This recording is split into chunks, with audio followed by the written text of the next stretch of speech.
In this video, I'm heading from Oberon towards Geelong, where I catch the ferry across to Tasmania. It's day 11 of my 30-day fast, and I'm feeling hungry as fuck. I have 5 days to make it on time to my ferry from Geelong to Tasmania. I need to ride an average of 250 kilometers per day if I'm going to make it on time. No rest days, no rain days, just riding and camping. And today, it's forecast for rain. If I miss my deadline, my entire trip to Tasmania is at risk.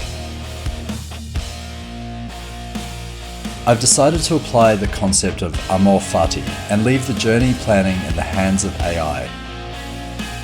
I told ChatGPT to tell me where to stop each night and asked it to recommend routes that would allow for the trip to be 70 to 80% off-road. Then I'm using a mix of my Garmin GPS and Google Maps to find the most adventurous path.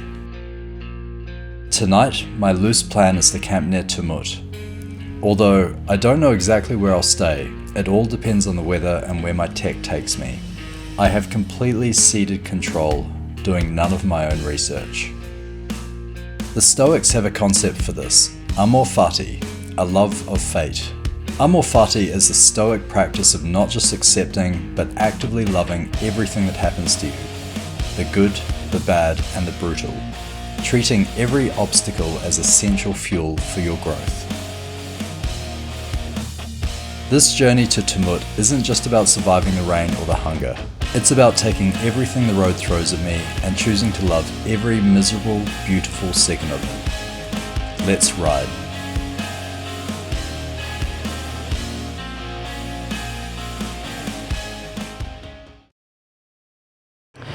Alright, so just leaving Oberon. So had a beautiful night's stay in the Oberon Royal Hotel. It was very affordable. There's a single bedroom for $80 or a double bedroom for $100. So if you haven't visited Oberon before, Oberon is a historic gold mining town. It's a super quaint town. It's really pretty. It's about 2.5 hours away from Sydney. Sitting high in the New South Wales tablelands is the town of Oberon. Early pioneers arrived in the 1830s and named it Bullock Flat. This was the traditional land of the Gundungurra and Wiradjuri people, who navigated these ridges for thousands of years. By the 1850s, the area found a new, chaotic pulse. When gold was struck in nearby rivers, hardened fortune seekers were drawn to its hills. As the gold rush faded, the town traded pickaxes for poetry, renaming itself Oberon, after the king of the fairies in Shakespeare's A Midsummer Night's Dream. But Oberon still has a mysterious, quirkier side. Just down the road are the ancient Jenelin Caves, a massive subterranean limestone labyrinth. Long before European settlers arrived, the First Nations people knew the site as Binomia, the dark places, journeying deep inside to bathe in its healing underground waters. And if you visit the nearby Canungra Boyd Wilderness, keep your eyes peeled. For decades, it's been a notorious hotspot for sightings of the Yowie, Australia's very own Bigfoot.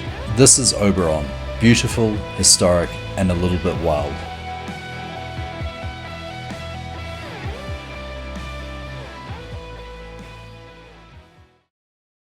I've basically got a high-level plan of what I want to achieve today.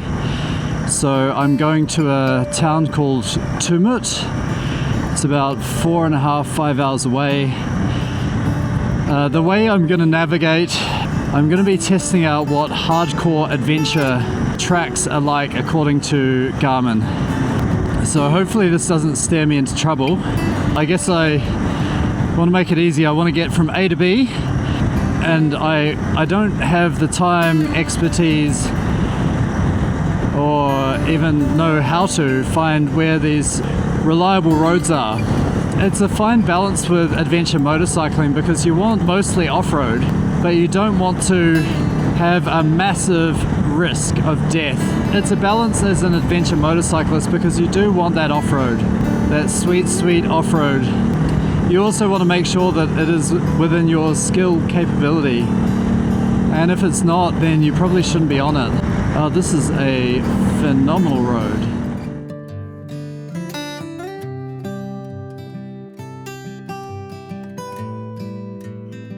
I'm officially heading out into the blue yonder, I'm starting the Alpine crossing between New South Wales and Victoria.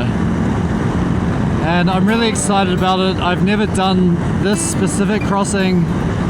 I have done a pussy version of the crossing, which was more to the north around the mountains, kind of hugging the mountains and then taking the last mile through the mountains through a crossing.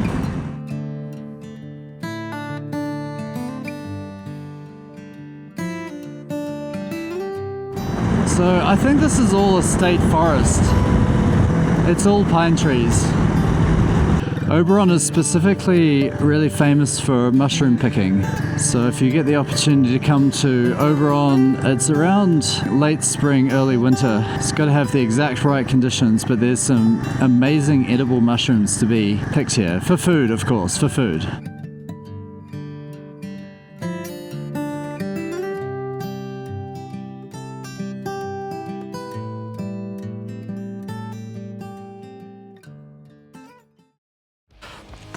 Okay, hello, I'm in Brungle. So I'm about 30 kilometers away from my destination Tumut. Yeah, I've done quite a few Ks today. I think it's around 350 total, so I'm almost at the end. I've been chasing rain. There's like these massive dark clouds hovering. It seems just as I get out of one and head away from it, I hit another. I've been having on and off rain. Ay ay ay. Just gotta grin and bear it, you know. So much fun when it's raining. Fortunately, I'm only 23 minutes away. So worst case is I have 23 minutes of rain before I get to my destination. Depending on the weather, obviously, I may stay in a motel. There's like a thunderstorm that's come yesterday and today. After today, it is going to be sunny. Just got to be very careful with these corners on these knobby tires. I don't want to have a speed-related solo accident. Just being ultra cautious. I was about to put my drone up and then it started raining. Fuck it. I guess I will just go to my campsite then. Oy. Felt that slide a little bit. Lovely, lovely rain. Wow, it's getting quite heavy. 20 minutes. 20 minutes from my destination. The sun is over there. Come on. Ay, ay, ay. The temperature has plummeted. Suddenly, I'm caught in a downpour, soaked to the bone. My default reaction is resistance. I grip the handlebars tighter, curse inside my helmet, and ask, why is this happening? When you argue with the weather, you lose, every single time. Most of my frustration doesn't come from the rain. It comes from the gap between the ride I hope for and the wet ride I'm on. That expectation gap is where the frustration lives. The rain is just water, the cold is just temperature. The frustration, I created that. I layered that misery on top of the weather, all in my head. There's a way out though. The Stoics call it Amor Fati, a love of fate. Amor Fati means not just accepting, but actively loving everything that happens to you. Treating every obstacle as part of the adventure. It's the radical decision to look at the freezing rain and slick roads and say, I wouldn't want this any other way. This weather forces me to be completely present, to respect the danger I'm in. I can't control the sky or the road. I only own how I ride through it. Deciding this rain is exactly what was supposed to happen today. I use it to earn the warmth of my campfire later. I'm not here to simply survive the ride. I'm here to love the adventure. Amor Fati.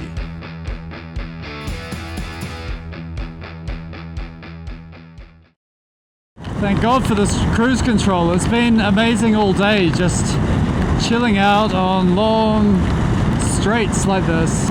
Oh, I'm getting wet. This road is very wet. I think I'm heading out of the rain now. Definitely didn't want to be stuck in that for the next 20 minutes. Woo, it's cold. So I'm very, very close, 10 kilometers away from the gas station where I'll stop. After this, I'm going to go through the snowy mountains.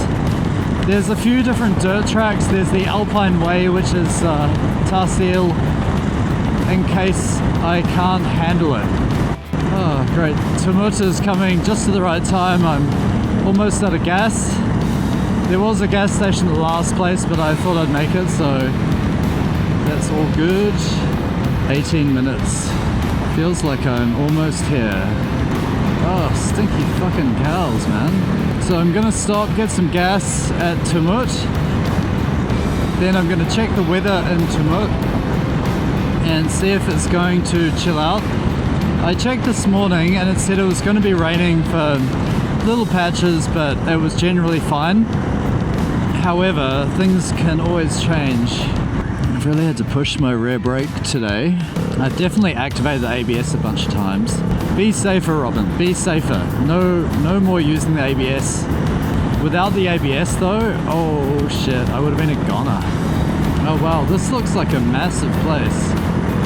Tumut or not Tumut? I can feel that sun again a little bit. And there's so many horses, so many sheep, so many cows. I even had some goats crossing the road before. Okay, I'm gonna go to the gas station. And then I am going to find my campsite. Oof, I am hungry. I haven't really had much of a break all day. I had a stop for a coffee. Okay. I am here in Tumut. Oh, I am exhausted. What a day. What a day it's been. I've gone through about 3 or 4 different showers. Gotten wet, gotten hot, gotten wet, gotten hot. The story of my life. The river looks fucking high, doesn't it? This place looks quite big, quite established. Oh, I love Macca's.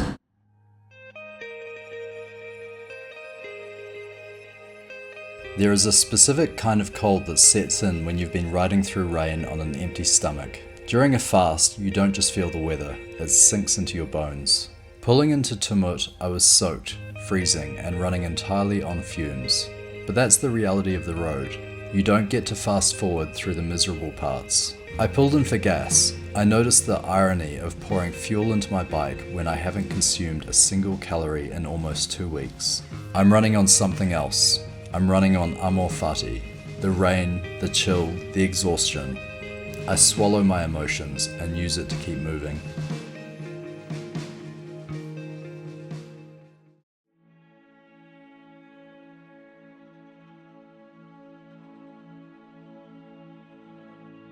After hours of fighting the freezing rain from Oberon to Tumut, the universe decided to flip the script. The clouds broke, the sun came out, and suddenly the storm was just a memory in my rearview mirror. Pulling up at Log Creek campsite, the air was still, crisp, and quiet. That's the thing about Amor Fati. It isn't just about gritting your teeth through the shit parts. It's about recognizing that the good parts wouldn't feel half as good if you hadn't suffered to get there.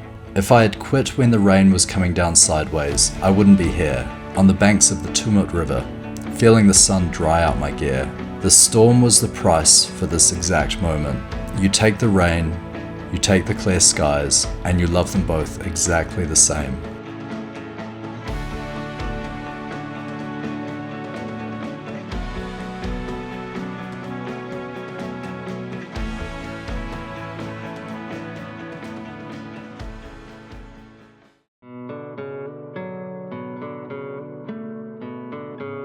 With the camp finally set and the rain a distant memory, the noise in my head completely stops. When you strip away the comforts we all take for granted, you're forced to look reality in the eye. We spend so much of our lives fighting reality.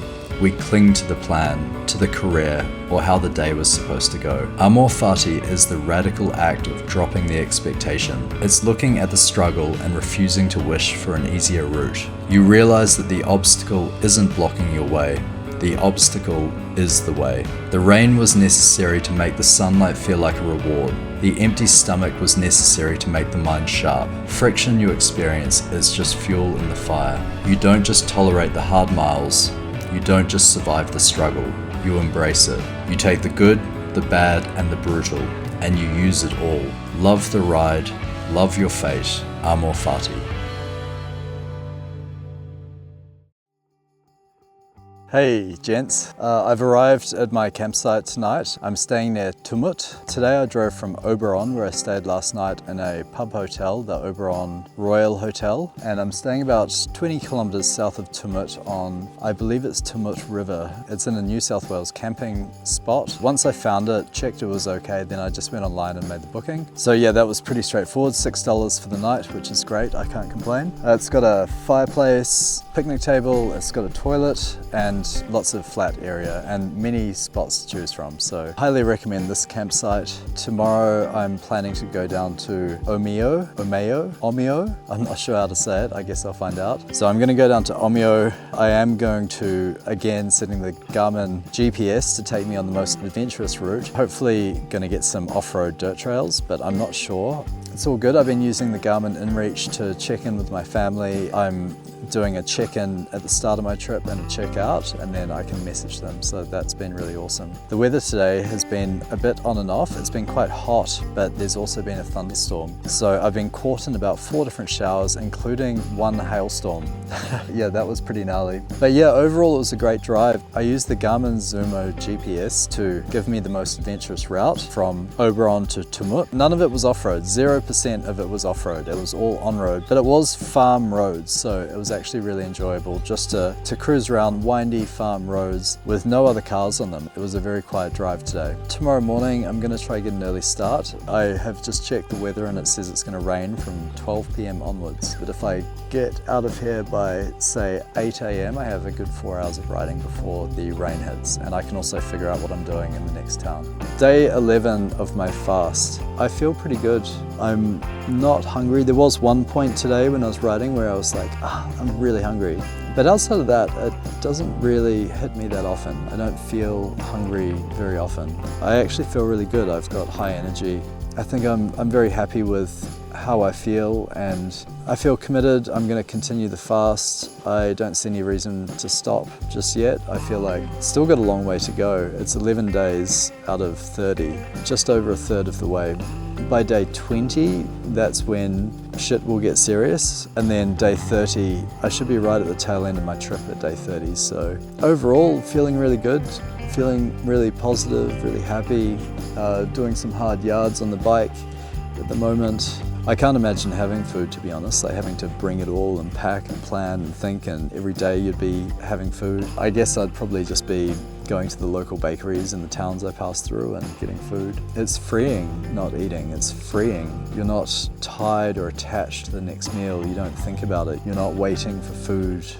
Yeah, that's me. So I'm happy chappy, just gonna continue as I am. My Givi tank bag, it's the first time I've used it because I just bought it. So I've installed it before I left the day of leaving. It's an amazing tank bag, don't get me wrong, it's really great. It's got heaps of space, it's got a waterproof cover, it's got little side pockets. I've been really happy with it. I actually am not using all of it. There's more space than I need. The massive issue with it is that it is too big. When I stand up on the bike, it actually pushes into my gut and it makes my riding position a little bit like, It's a real problem. I can't do off-road riding with it on, which is the whole purpose of it. I was supposed to be able to ride with it. I don't know why they designed a bag for an adventure bike where you can't stand up on it. It doesn't make any sense whatsoever. It relegates the bike to being just a road bike when I've got it on. So I can kind of stand up, but it's not comfortable and it's sketchy.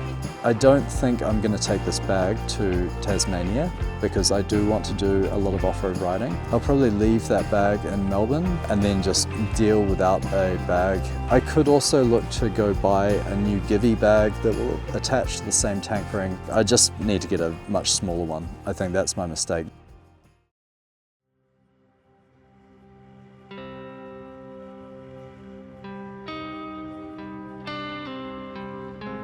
Waking up on an empty stomach has a way of stripping everything down to the essentials. You don't just wake up thinking about the past or worrying about the future. You just think about the next part of your journey. Today, we push further south, heading across the New South Wales-Victoria border and up into the high country toward Omeo. I'm leaving my expectations behind.